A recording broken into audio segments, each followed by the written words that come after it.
Welcome back, I'm Rob Lang and this is my game Clomper. You live inside a mechanical ladybird called a Clomper, which you can control by laying pipes to power machines with steam. The outside world is a hellscape that you explore from inside the Clomper, picking up resources and completing quests. If that sounds like fun, like and subscribe for more.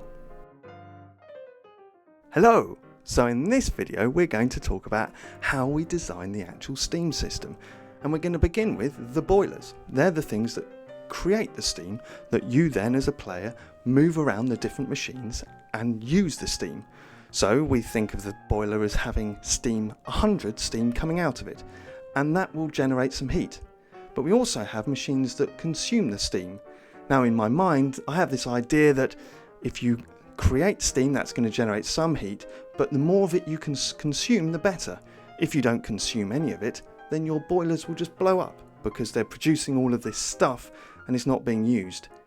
So we have a number of steam output, which we're just going to call 100, and then each machine is going to consume some amount. In the terms of the map, it only ever consumes 10, but the legs will consume as much as you want because you want to go as fast as you can. So let's look at what produces the steam and the heat. Well, I want to use these things called fire sprites because I want the game to be sort of magical in a way. I don't want it to be too engineering-y based. So these fire sprite things that eventually you'll collect, they will generate your actual heat. And they will quite happily to generate heat all by themselves. So let's look at the relationship between heat and steam. Now for heat we must have this area called a danger area. And this is the point at which, if you're a player and you're not really paying attention, the whole thing's going to go bang. So there's going to be a line across the top. So at a certain heat level, I don't know what that is, say 80, there's going to go bang. And it's probably going to be non-linear, which is why I've drawn two curves on there. So we have this idea now of unused steam. So the steam output from the boiler minus all the steam that's consumed by the different machines. If you've linked up all of your machines, then you'll be consuming just about all you're putting out. So we have this threshold of steam where it starts getting dangerous. So if you imagine you turn the boiler right down, it's never going to build up enough heat to ever get dangerous. If you wang it all the way up, then you will generate so much heat that it's going to go bang regardless of how much you consume. And that's the kind of management balance that I want to have in the game. So the problem is with this particular equation is it's far too sensitive to spikes, and you'll get these kind of heat spikes if you are just making a bunch of pipes and you want to refactor some pipes and you end up with a gap in between. Refactoring is something that happens quite a lot in the game as you get new pipes and so forth. So refactoring would cause spikes in this, and I don't really want that. So now we're going to look at some maths, because you all love maths, don't you? And this is the kind of maths that you probably learnt in school and you've got no idea how to use. Well, this is how you use it. So we'll start again with heat, and we're going to have this idea of heat over time. So as time goes on, the heat will go up and down depending on the different actions that the player takes. So if you're being really good at the game, then you'll manage to keep the heat below the danger line. If you're not really paying attention, or if you want to use a bit of danger just to get out of some other danger, then you will be able to choose to do that. So first of all, we have on this graph some different places. We have the player removes a pipe, the heat goes up. The player puts the pipe back, the heat comes down, and then the player might reduce the steam. Well, then it will flatten off. And then if the player wants to run away from something that's really horrible, then they'll raise the steam once more. And if they just leave it alone, the heat will build up, and then eventually it will go bang. So let's have a look at what the equation looks like for that. So we're going to do this in discrete mathematics, which means heat t plus 1, which is the next frame, is the heat t now in the current frame, plus some combination of output minus consumed. At this particular point, I didn't really know how I was going to build these together, so you'll see me moving things around a little bit. Now I have this kind of idea of the output of the steam of being 0 to 100, but we want to create that threshold, so we take 20 off. So it's between 0 and 80, minus the consumed. Now that's all very well, but it would mean the heat would build up pretty quickly. So you can see here, I'm actually working through the different numbers. And that helps me to understand what the equation's doing. Now this one is too simple. So I'm going to need a more complicated one, because that's what you came here for, some more complicated mathematics. But before we jump straight into writing the equations out, what I like to do, and I do this in my notebooks, is that I write down the words that use to describe the feature. So the first rule, purely in words, is when there is a good balance, so when the output of the boiler is consumed, then the heat should be roughly proportional to the output. So you can make yourself in safe mode. So if you don't wang the boiler up too much, then the heat will bimble along and it will be okay. But if you don't consume much of it, then there's a problem. So if the output is much larger than the amount that you're consuming, then the heat builds up. You've got all that unused steam. And if the output is much less than the consumed, then the heat will be, again, roughly proportional to the output. Pretty much the only way to get the heat down is to reduce the amount of heat. And of course, I've put a smiley in there because I was really pleased with myself. This is a constraint. So we know that heat is larger than 0 and less than 100. Okay, that's good for programming. So when I get to the point of putting this into code, I know that 100 is where I want to start looking at things exploding. So let's look at the more complicated equation now. What I tend to do when I create these equations is I just stick some letters in, because I know at some point I'm going to need them. So heat on the next t+1, which is the next frame, is the heat T, which is the current frame, plus some way of turning output, which is the steam, into heat. We need that relationship between output and heat, B, we're going to call that. And then we also want a rate of change, and we've called that A.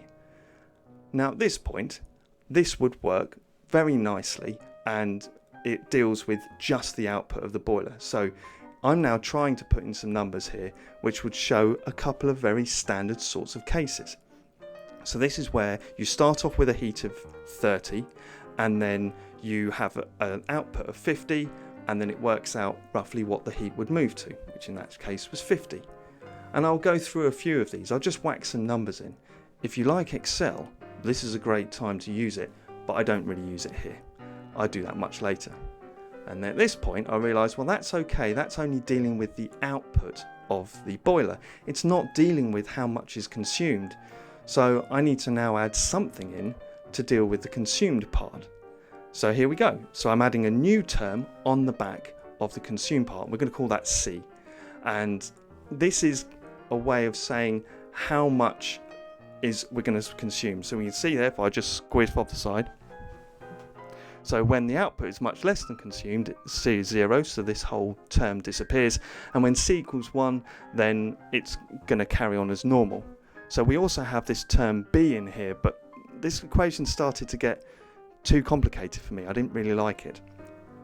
So we're going to move to a slightly different one in a moment. So if I move further up, and I do this in notebooks, I mean, they're a complete nightmare. So here we go.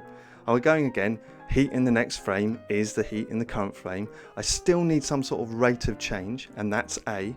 So if A was big, then the heat would change quickly depending on the steam. And then this time, what I do is I put the consumed into that term in there. So you can see in there, you've got the consumed piece. And that means that, given some examples, we can now work out whether or not this equation is any good. And we can also see we've got heat at the T at the moment, which is the current frame heat. So let's whack some numbers in. So let's say we start with a heat of 20, and we have a rate of change of a half, and for the moment we just say that steam and heat are exactly the same thing, and we stick all the numbers in. You can check my maths, I've already done that. And we work through to work out what would happen. So starting with a heat of 20, you've got the boiler up to 80, and the amount you're consumed is 40. What would the output go? What would the heat go to after that? And it would go to 70. So you'd leap from 20 heat up to 70 heat.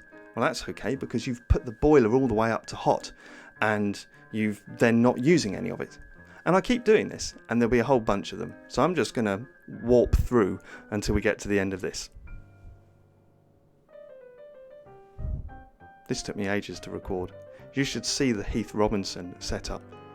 If I put my arms out, they disappear. Ooh. I completely despair. This room is tiny. I mean, people have toilets larger than this room. It's incredible. I'm amazed that I fitted in here, and I know my family have come back, so I might get my son invading in a moment, and that will hit the green screen, and then you'll see a really nice beige wall behind it, like every other house in Britain. It's beige. The whole country is beige. So now I've got to the point where I've got this idea that I've got this what's called a first order system. So the heat will build up to 100, but it will never quite get there with the parameters that I've got. But that's okay. If I increase the steam, then I can make the heat go faster than 100, and that's what I want, because 100 is the point at which I want there to be a problem. So it has to go past there. And this made me very, very happy. I even draw myself a beard. I don't know why I do that. It's obvious that it's me. And there we go. So there's my equation, and we'll come back to that later. So that's the maths behind it. Now let's think about things in terms of how the game is going to be played. So we have these three parameters. We have the output of the boiler, we have how much is consumed, and we have the heat. And we need to show the player those three things so they can then manage them. So then I do some experimentation with some dials. Yeah, that looked a little bit like a face or something else. And I came up with the idea of lots of dials, where you want to have dials on the boilers or you want to have dials on the con, and so I'll go through and I'll try a whole bunch of different designs. The rule of thumb that I was always taught is you always try 3 designs, and one of those designs should be good enough. So here I go, trying really complicated ones. That last one is essentially everything on the same dial, which would be impossible to read. The player has to be able to read them from a little bit of a distance, because you don't want to have to be right up close to the boiler to work out how well it's working. And then I came up with the idea of putting all the heat dials on the same dial on the con. So when you're driving the Clomper, you have an idea of what the heat's doing. Okay, so the next question is, we know what the maths is doing, we know how to tell the player how things are going. How do we actually change the steam? We're going to need some kind of handle. I know you love me drawing handles on things, so here we go. I'm going to draw some handles. So the idea is you'd walk up to the boiler and you'd yank the handle in one direction for it to have more heat, and you'd pull it down to have less heat. It's a little bit more than that, because you want to be able to see what the steam level is from a distance. So you need to see what the setting is. So the handle must be large enough to see a little way away from the boiler, not all the way across the Clomper. You're going to have to move about a little bit. So I experimented with some different handle designs, because I don't get out very much, so this is entertainment for me. And I do like the idea of creating these sort of Victorian engineering diagrams. I'm not that good, but I have a go.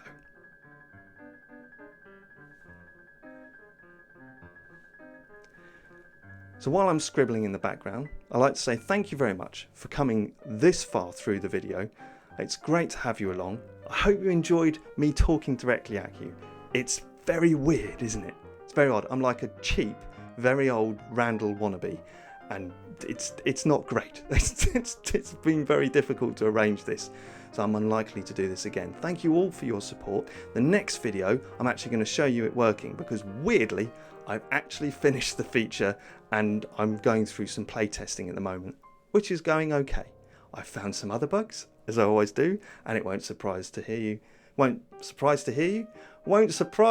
to hear that they're mostly to do with multiplayer, the dark days of multiplayer. Thank you very much. Don't forget to like and subscribe. And why are you still here? Honestly, now it's just a dude that's mostly disappeared, standing on the background, just like a floating head. I'm going to float off now. Bye now. Bye now. Like and subscribe. Bye now. Goodbye. I'm 45 years old. Hello.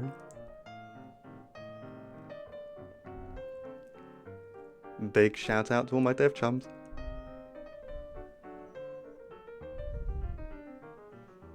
This was done in a single take. You can tell, because it's a bit naff. Thank you.